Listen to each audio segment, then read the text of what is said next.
wear overcoats in heat like this to keep themselves from showing. Girls fill out prescriptions for the tricks that keep their hearts from growing. Specialists review the year in tears and call. That's a good question. I want to feel like when you leave a Dresden Dolls show, or any good show, that you want to go home and instead of going to sleep, you want to make art. Inspired. Totally. Inspired, but like re-energized. Excited, more excited to be alive, more excited to be in love, and more excited to be a person. Yeah, it's that good feeling of being with other people, enjoying music for a very special experience.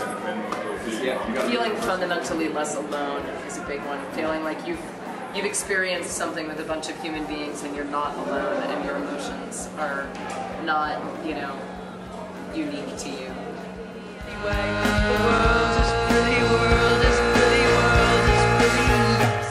I understand it. I really understand it because people want to share further. And I mean, it's become much crazier, even just in the last 2 or 3 years. And what I've done in a lot of my solo shows is I talk right to the crowd and I say, listen, for this next song, for this next set of songs, don't just listen, put your cameras down. And people are, I think sometimes almost even relieved of the responsibility. Because when you make a rule like that, you know, they can just enjoy.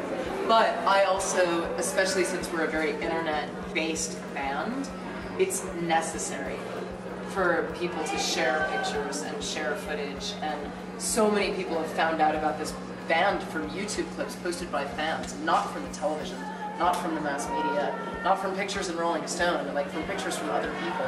So it's hard to balance. It's part of the current paradigm of how people share their experience.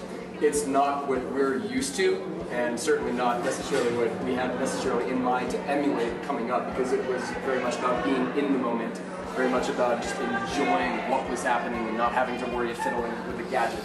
So there's a time and place for it. I feel like Dresden Dolls bring that spirit of being able to just enjoy the music in the moment.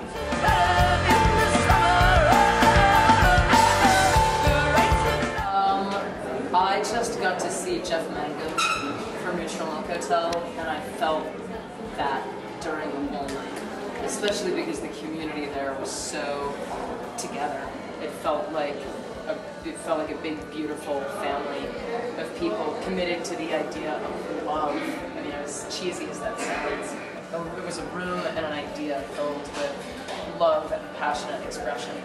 And I feel that at the best shows, you know. I saw Laurie Anderson a couple months ago, and I felt that at her show. And, you know, it's, sometimes I just see it in bands that, you know, no one's heard of, my opening acts. I actually try to curate for that, and there's a band called the Jane Austen Argument that is going to open up for us in Australia, and I felt that the first time I saw them play. And, you know, no one knew them, but I felt that emotional outpouring of honesty, and I went, that thing you're doing. So, but it's rare. I mean, I get really depressed sometimes going to live shows and just leaving feeling empty. Like, I got given a product and I didn't feel spoken to, and I felt unspecial. And that happens to me way more often than going to a show and, you know, feeling inspired. But the best shows do that.